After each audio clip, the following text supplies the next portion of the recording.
Hello collective! Kamusta kayo? Pasensya na kayo, busy ako pero i-check niyo yung pin na video ko at may papremyo naman ako sa mga taong nag-i-stay pa rin sa akin kahit bihira akong mag-online. Bukod sa mga problema na aayos at mga giniguide kong ibang mga tao, meron din akong ginagawa na hobby ko talagang binabalance ko, okay? Ngayon collective, tingnan natin ang sitwasyon mo ngayon dahil gusto ko malaman kung anong mangyayari sa'yo ngayong weekend. Tarot Angels, ano po ang sitwasyon ng aking collective ngayon? Tingnan natin ang sitwasyon ng aking collective.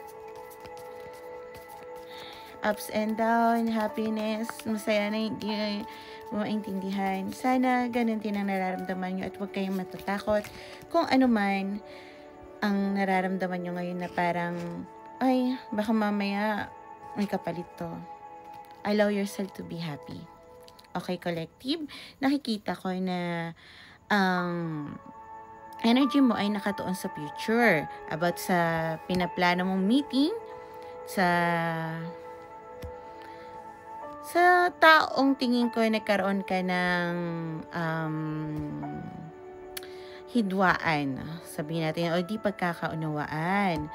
At mahal mo pa rin tong taong to, nga lang sa ngayon ay entrap ka dahil kulang pa ang iyong ipon or nasa sitwasyon ka na tingin ko naman ay nalalampasan mo. Nasa sitwasyon kayo ng entrapment siguro ng old beliefs, yung mga ganun, or family, or sabihin natin yung tradisyon. Okay, thank you so much, Tarot Angels. Ano po ang iba pang sitwasyon ng aking collective para makita natin kung ano po nasa kanya po talaga itong reading na to. Please, Tarot Angels, guide us. Thank you so much. Okay. Tingnan natin ang sitwasyon mo. Thank you so much. Currently, gustong-gusto mo na magbigay ng news sa taong to. Pero tingin mo, isa siguro sa inyo ay bata at isa siguro sa inyo matanda dahil nandito ang page. Ngunit ang tingin mo, hindi pa ito ang panahon para sabihin ang nilalaman ng puso mo dahil hindi pa kayo magka-level. Pero parehas kayo ng nararamdaman dahil parehas kayo ng wands. Page of Wands and Queen of Wands. Gusto mo magkaroon ng reunion dito dahil dati ay parang nagkaroon kayo ng missed opportunity. So, maaaring ito ay naging kayo pero hindi umusad or nangliligaw ka pa lang pero hindi natuloy. Okay? Ganito ang sitwasyon mo. Tingnan natin ang mangyayari sa'yo ngayong weekend. Kasama ang tao na to or sa inyong dalawa or sa'yo sarili. Tarot Angels, please help us makonect ang guides ng aking collective kung ano ang mangyayari sa kanya ngayong weekends. Okay. Tarot Angels, please connect me sa guides ng aking collective kung ano ang mangyayari sa kanya ngayong weekends. Timeless to. Please, halimbawa kung mapanood mo naman to Monday, kung either nangyari na or mangyayari pa lang ngayong weekend. Thank you, Tarot Angels, please. Okay, give me another card. Okay.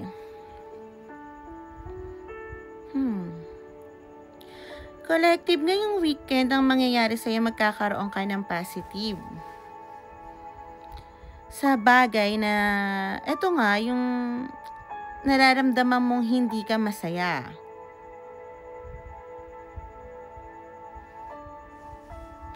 Ito marahil yung pangarap mo na dating almost na nandun ka na pero hindi siya natupad. Yun nga siguro ay relasyon dun sa tao na yun. Magkakaroon ka ng advantage ngayong weekend at maaaring magkaroon ka ng recognition at ito ay magkakaroon ka rin ng dahilan para magsabi na ng totoong nararamdaman mo or mag-reflect ka at mahalin ang sarili mo bago ka pumunta sa taong iniibig mo. Dahil sa ngayon, may burden ka pa rin na nararamdaman.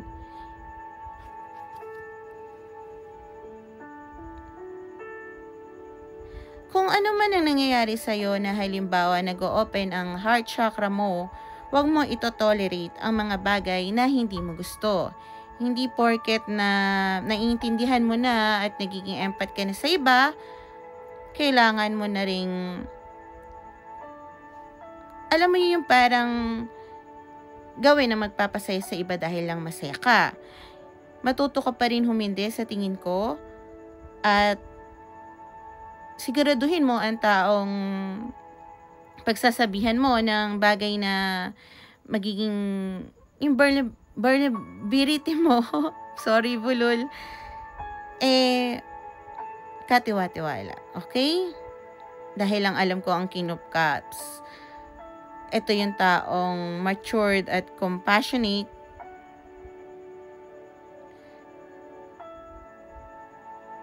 At mapagbigay masyado sa mga taong nasa paligid niya. Okay?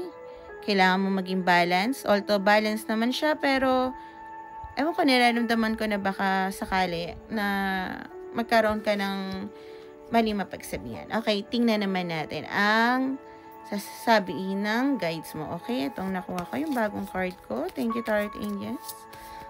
Hindi ko kasi tinitingnan dahil naniniwala ako na by faith ang lahat ng nangyayari. Tarot Angels, ano po ang guide ng kanilang spirit guide sa aking collective? Ano po ang payo? Thank you so much.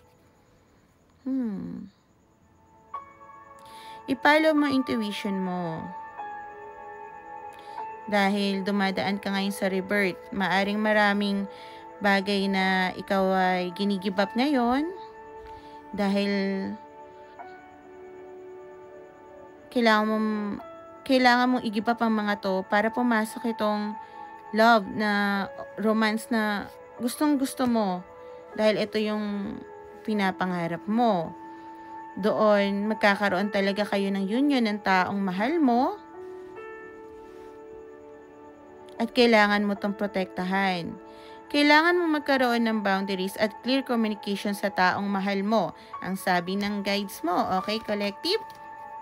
Kaya maraming salamat sa'yo at lagi kang ngumiti dahil malapit mo na ang maabot ang pangarap mo. Basta laging think positive, okay? May mga bagay tayo na kailangan natin i-give up para ang mga bagong energy ay pumasok sa atin. At tandaan mo lang, ang mga tao o bagay na pinapapasok mo sa buhay mo, siguraduhin mo na ito yung gusto mong dalhin. Sabihin na natin ng pangmatagalan. Dahil hindi lahat ay naka-align sa atin at maaaring maging burden. So, halimbawa, kung may mga gamit ka na hindi na ginagamit, kailangan mo nang i-let go, pwede mong ipamigay, in charity, para magkaroon ka ng balance at mapapasok ang iba pa. Hindi lang ito tao o sitwasyon, ito din yung mga gamit na hindi mo na nagagamit. Dahil kahit ang mga gamit, sigurado ako, alam nyo na may spirit yan. Kaya nga minsan, di ba, sinasabi nila, nakakaposesyon. Kaya, mas maganda pang pakinabangan ng iba. Okay? Collective?